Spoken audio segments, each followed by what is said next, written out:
Hello friends, welcome to the new episode of my channel. আমি অরিত্র। এখন এই ভিডিওর মধ্যে আমরা কথা বলবো হচ্ছে রামায়ণের টিজার নিয়ে। রামা বলে যে টিজারটা তারা রিলিজ করেছে আজকে হনুমান জয়ন্তী উপলক্ষে। তো কীরকম হলো এই টিজারটা, দেখুন ছবিটা নিয়ে মারাত্মক হাইপ রয়েছে আমি জানি, কিন্তু আমার যেটা অনেস্টলি ফিল হয়েছে আমি সেটাই বলবো, ঠিক আছে? কিছু জিনিস আমার খুব ভালো লেগেছে টিজারটার ক্ষেত্রে, আবার কিছু জিনিস আছে যেটার সাথে আমি একেবারে এগ্রি করতে পারছি না। বিকজ আপনারা প্রত্যেকেই জানেন আমি মাইথোলজি নিয়ে প্রচুর ভিডিও করেছি, আমার এই বিষয় নিয়ে প্রচুর ইন্টারেস্ট আছে। রামায়ণ মহাভারত নিয়ে আমি ছোটোবেলা থেকে এটা নিয়ে অনেক পড়াশোনা করেছি, ঠিক আছে? তো এবার এটা তারাই বাই করবে যাদের হয়তো আমাদের এই কালচারের সম্পর্কে অত আইডিয়া নেই, তাদের এই জিনিসগুলো হয়তো ভালো লেগে যেতে পারে। বাট যারা একটু আধটু পড়েছে তারা বুঝে যাবে আমি যেটা বলছি সেটা কতটা লজিক্যাল। যাই হোক, প্রথমে ভালো কী কী লেগেছে দেখুন, আমার বিজিএমটা খুবই ভালো লেগেছে।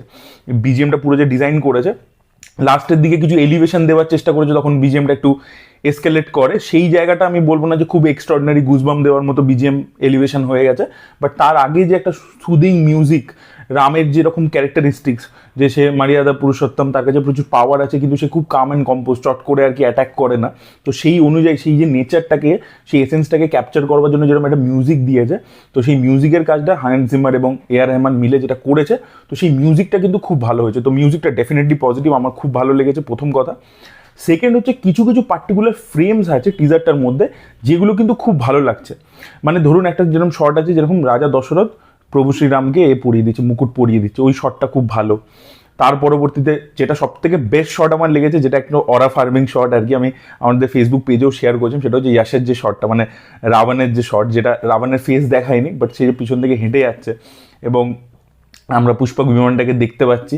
তো সেই যে পুরো ও শটটা, ব্যাক শটটা, সেটাও খুব পাওয়ারফুল ছিল। ওই জায়গাতে বরং বিজিএমটা খুব এলিভেট করতে পারে এবং ওই শটটাও খুব ইম্প্যাক্টফুল, মানে জাস্ট ব্যাক শট দেখাচ্ছে বাট তবু অরা ফার্মিং হচ্ছে আর কি। আর রণবীর কাপুরের ফেসটা যেখানে প্রথম রিভিল হয়, ও এসে দাঁড়ায় আর কি প্রভু শ্রীরামের চরিত্রে, সেই জায়গাটা তাকে কিন্তু খুব ভালো মানিয়েছে।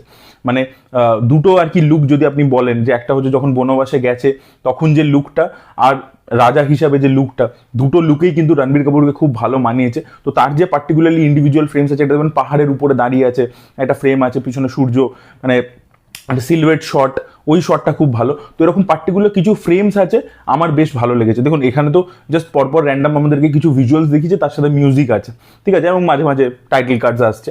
তো এই যে পার্টিকুলার কিছু ভিজুয়ালস আছে সেগুলো আমার ভালো লেগেছে। সেখানে আমার জিনিসটা মানে ফ্রেমিংটা, যে স্টেজিংটা, সেই কারণের জন্য আমার এই ফ্রেমসগুলো পার্টিকুলারলি কিছু যদি বলে ভালো লেগেছে। কিন্তু এবার কোন জিনিসটা ভালো লাগেনি, প্রথম কথা হচ্ছে যে এই পুরো জিনিসটাকে আমি যা দেখে বুঝলাম যে এটা কোনোটা ন্যাচারালি কোনো জায়গায় শ্যুটই করেনি। এই যে নামিত মালহোত্রা, আপনারা জানেন না, ইউএসএতে যখন, আপনারা নিশ্চয়ই দেখে থাকবেন, ইউটিউবে এসেও গেছে, ইউএসএতে যেখানে ওরা একটা ইভেন্ট করেছে, সেখানে ওরা এটা টিজারটা দেখিয়েছে। তো এবার সেখানে নামিত মালহোত্রা, নিতেশ তিওয়ারি আর রণবীর কাপুর বসে একটা প্রেস কনফারেন্স টাইপের করেছে। এবার সেখানে নামিত মালহোত্রা বারবার লর্ড অফ দ্য রিংসের কথা বলছে। এবার আপনারা চলে যান হচ্ছে 2001 সালে, আই থিঙ্ক হ্যারি পটারের প্রথম পার্টটা এসেছিল, সসার অফ দ্য স্টোন। ওখানে দেখবেন এরকম একটা ডেমন, মানে যেটাকে ট্রোল বলে না, ট্রোল মানে যেটা নর্স মাইথোলজির একটা ক্রিচার।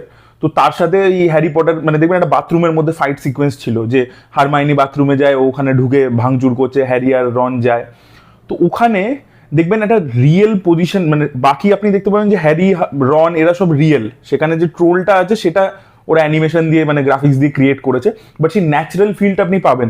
বা লর্ড অফ দ্য রিংসের কথা যেটা নামিত মালহোত্রা বারবার বলছো, সেখানেও আপনি যদি দেখেন, বা গেম অফ থ্রোনসের মধ্যে যখন ড্র্যাগন আসে, আপনি কিন্তু মনে হয় যে যেটা মানুষ এবং তার আশেপাশের যে ব্যাকগ্রাউন্ডটা সেটা রিয়েল, তার মধ্যে ড্র্যাগনটা আর্টিফিশিয়াল আসছে, বা ড্র্যাগনটাকেও এমনভাবেই করেছে সেটাও রিয়েল লাগছে, ঠিক আছে? বা অ্যাভেটারের মতো ছবিতে এখানে জেমস ক্যামেরন পুরোই প্যান্ডোরাটা পুরোটাই ক্রিয়েট করেছে, সেখানেও এতটা অথেন্টিকভাবে করেছে যে আপনার জিনিসটা না রিয়েল ফিল হয়, ঠিক আছে? পরবর্তীকালে সেই ওয়ার্ল্ডটা এক্সপ্যান্ড করতে করতে করতে লোকের বোরিং লাগতে শুরু করছে, বাট প্রথম অ্যাভেটার যখন 2009-তে এসেছিল, আপনার ওয়ার্ল্ডটা দেখে আপনি পুরো মেসমারাইজড হয়ে গেছেন।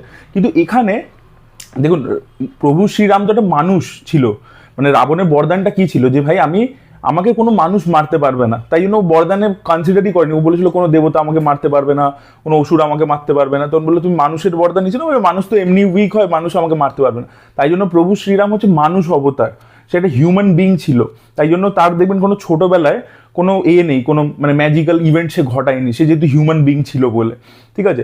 তো সেই যে মানুষ, তার যে ন্যাচারাল যে ব্যাপারটা, কোনো সিকোয়েন্স পুরো মানে টিজারটাতে আপনি দেখুন সব কিছু আর্টিফিশিয়ালি শ্যুট করা।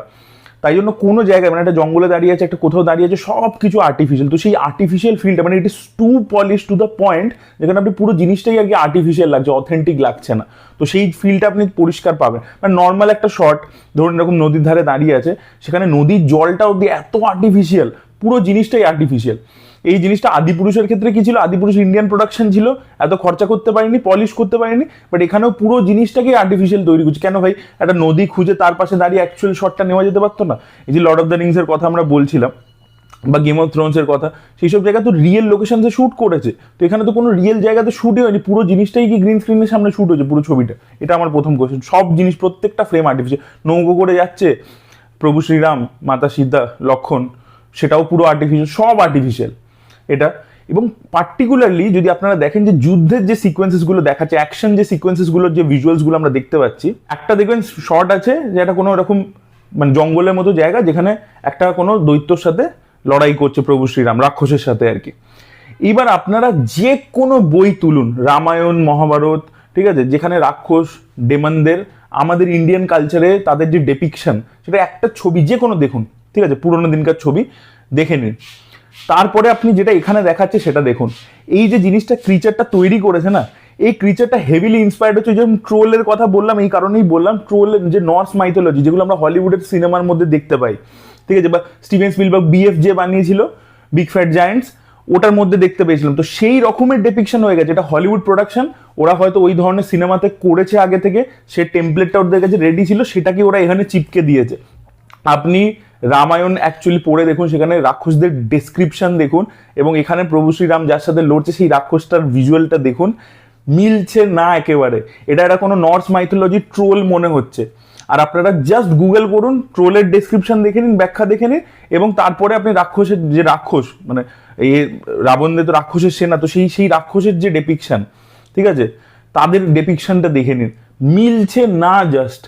জাস্ট মানে ওই যেটা বললাম যে কালচারাল আন্ডারস্ট্যান্ডিং নেই, কিন্তু ওই বিদেশে করেছি তার কিছু টেমপ্লেটস আমাদের কাছে রেডি আছে, সেটাকে আমি ধরে এখানে চিপকে দিলাম। যে প্রবলেমটা দেখবেন আদিপুরুষের ক্ষেত্রে ওই ক্রিটিসিজমটা হয়েছিল, যে কিছু কিছু এদেরকে দেখা যায় তাদেরকে ডেমেন্টার্স, ওই যে হ্যারি পটারের ডেমেন্টার্সের মতো করে দিয়েছে। তারপরে ওখানে যে বানর সেনাকে দেখিয়েছিল তাদেরকে পুরো ওই rise of the planet of the apps এর মতো করে দিয়েছিল। তো প্রত্যেকটা জিনিসের তো ব্যাখ্যাটা আলাদা না, কালচার টু কালচার, দেবী দেবতার ইন্টারপ্রিটেশন অন্যরকম। তো আপনাকে তো ওই এসেন্সটা ক্যাপচারই হয়নি। মানে আপনি এটাও তো একটা ইন্টিগ্রাল পার্ট, যে আপনার যে অ্যান্টাগনিস্ট সাইডে যারা যারা রয়েছে তাদের যদি আপনি একটা দেখানো হচ্ছে, হঠাৎ করে সেখানে নর্স মাইথোলজি যদি এসে ঢুকে যায়, তাহলে সেটা কোথা থেকে মানে মিলছে আমি দেখতে পারি না। দুটো পার্টিকুলার শট আছে যেখানে রামের সাথে লড়াই হচ্ছে রাক্ষসদের, সেই দুটোতেই ডেপিকশন ভুল আছে। একটু পড়াশোনা করলে যে করবে সেই ডেপিকশনে বলে দেবে যে ভাই এটা কি দেখাচ্ছে, কিন্তু আমি জানি যে বেশিরভাগ লোক এটা পয়েন্ট আউট করবে না।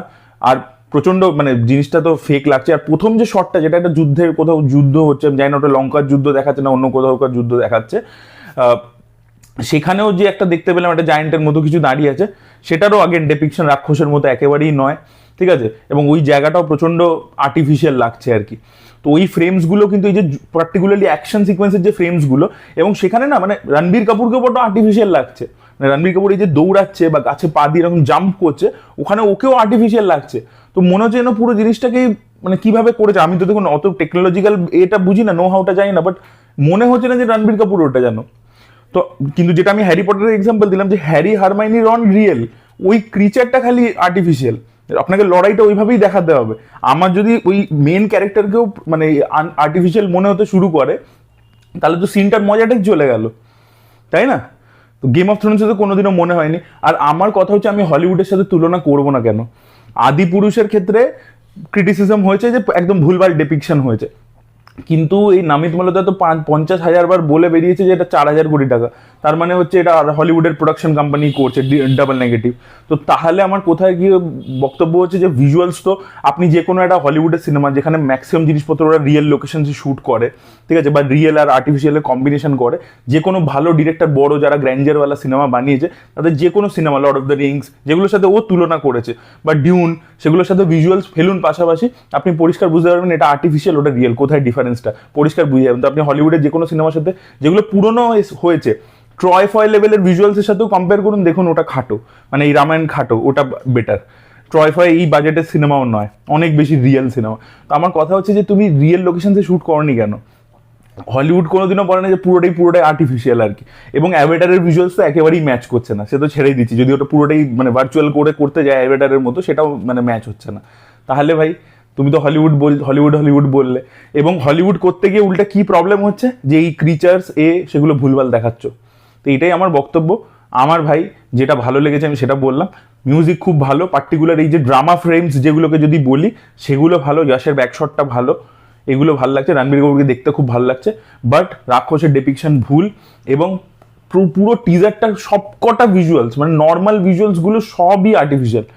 আর ইভেন আমার তো ওই যে শটটা দেখবেন, একটা শট আছে দুদিকে অযোধ্যাবাসীরা দাঁড়িয়ে আছে, প্রভু শ্রীরাম হেঁটে ঢুকছে, সবাই ফুল ফেলছে, ওটা তো আমার মনে হলো কেন এআই শট টাইপের, আমার তো দেখে তাই মনে হলো। বা ইভেন আরও একটা শট দেখবেন, এটা এরকম অ্যাক্স টাইপের ছুঁড়ছে রাম, পিছনে যারা দাঁড়িয়ে আছে মানে যে একটা ইম্প্যাক্ট হচ্ছে, ওটা দেখবেন ও এসে ক্যাচ করছে হাতে, তো একটা যে ইম্প্যাক্ট হচ্ছে তাতে পিছনের যে ক্যারেক্টার্সগুলো ভালো করে নোটিস করবেন, ফ্রেমটাকে ফ্রিজ করে কোনো ক্যারেক্টার মানে রিয়াক্ট করছে না, মানে ওটা যেহেতু আর্টিফিশিয়ালি, আমি জানি না কিভাবে ওটাকে তৈরি করেছে, ওই ক্যারেক্টারগুলো মানে একটা ধাক্কা এলো, ধরুন থরের হ্যামার যখন থরের হাতে আসে তখন তো এটা হয়, একটা সনিক ওয়েভ টাইপের বেরোয়, তো তাতে কি এটা তো ইম্প্যাক্ট হয় যদি সাধারণ কেউ দাঁড়িয়ে থাকে পিছনে। তো প্রভু শ্রীরাম নয় ধরলো বুঝলাম, তার ওই শক্তিটা আছে, কিন্তু পিছনে যারা আছে তাদের কোনো সনিক বুমটার কোনো ইম্প্যাক্ট হচ্ছে না, দেখুন তারাও এরকম স্টেডিভাবে স্ট্রেট ফেস দাঁড়িয়ে আছে। তো পুরোটাই আর্টিফিশিয়ালি করেছে, ওই জিনিসগুলো কি করেছে আমি জানি না, বাট জিনিসটা দেখতে প্রচন্ড ফেক লাগছে, আর্টিফিশিয়াল লাগছে। এটাই আমার বক্তব্য ছিল। জানি প্রচুর হেট পাবো, বাট তবু সত্যি কথাটা বললাম, সত্যি কথা বেশিরভাগ লোকে বলবে না।